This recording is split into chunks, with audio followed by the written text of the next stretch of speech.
I think this is also attached to this whole entire thing because you look at what's coming next is the BRIC nations, which is Saudi Arabia's petrodollar deal with the U.S. expires with no new agreement in place. Is that gonna make the gas prices go up?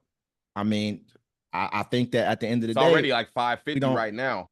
We don't really know what the we don't really know what the ramifications of this deal really is at the end of the day. I think that we're in a situation right now that's a huge thing that the petrodollar is because the dollar, I mean, oil was always attached to the dollar. So countries had to go and buy the dollar in order to be able to purchase oil from Saudi Arabia. And it was basically from all of the Middle Eastern countries did it. It was during a deal we made during Henry Kissinger was, I think, Secretary of State during this was during Nixon's terms in office back in the 70s. Kissinger made the deal, which was a great deal for us because it made sure we always had money to fund our debt. So this is what it could really help, right? I mean, hurt us right here because we're not going to have that extra money coming in. People aren't going to have to purchase dollars in order to buy oil anymore. They're selling oil in rupees. They're selling oil in UN. So they're selling oil pretty much in every other denomination. I think they're going to end up trying to make their own BRICS currency. So this is it's a big deal, but that doesn't mean a deal won't get put in place. But I think that this is the petrodollar thing. I think it's having a lot less of an impact on us because we have so much of our own oil at the end of the day. And I think Saudi Arabia is even asking us right now, please buy more oil from us because we used our strategic oil reserve as kind of like a buffer.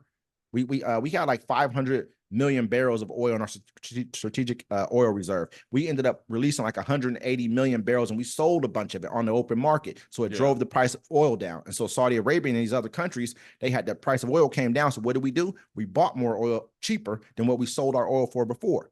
And so we may end up making like over $500 million doing that for the government, which is a smart move. Like Joe Biden, that was a Joe Biden move. People aren't really giving, like I say, they don't really give us credit for everything that we're doing. But I think all these little movements that are all these international movements that we're seeing here, from the petrodollar to what's going on in Ukraine, all have pieces and elements that are together. Or people are attacking the United States and the dollar because they see what we're able to do with freezing people's assets, taking their money, and X, Y, and Z. Yeah, everyone's talking about. They're done with that. The other countries are. America's been bullying people for a while. America's basically like Debo on Thursday. You know what I'm saying? Like not Friday when he got beat up yet, but on Thursday. And then people see that we're split. You know what I'm saying? As a nation, because as a nation, if we're together on something, ain't nobody touching us. Ain't nobody touching us. But we split. You know what I'm saying? Because of politicians making billions of dollars. But who do you think splitting us, though? Who do you think is helping to split us, though? These other countries. Look at what we just talked about just the other day with Canada.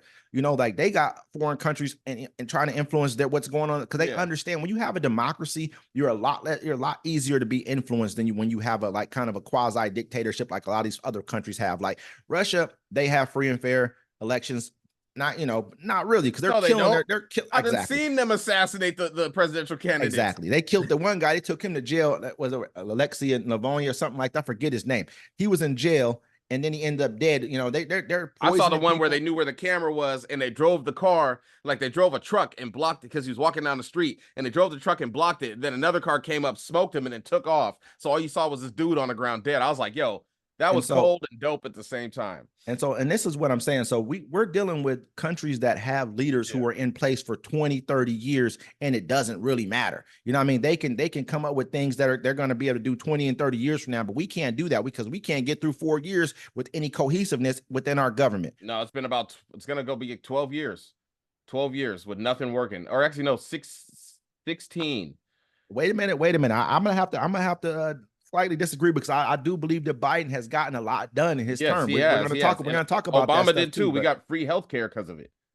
Absolutely. You know what I mean? Another thing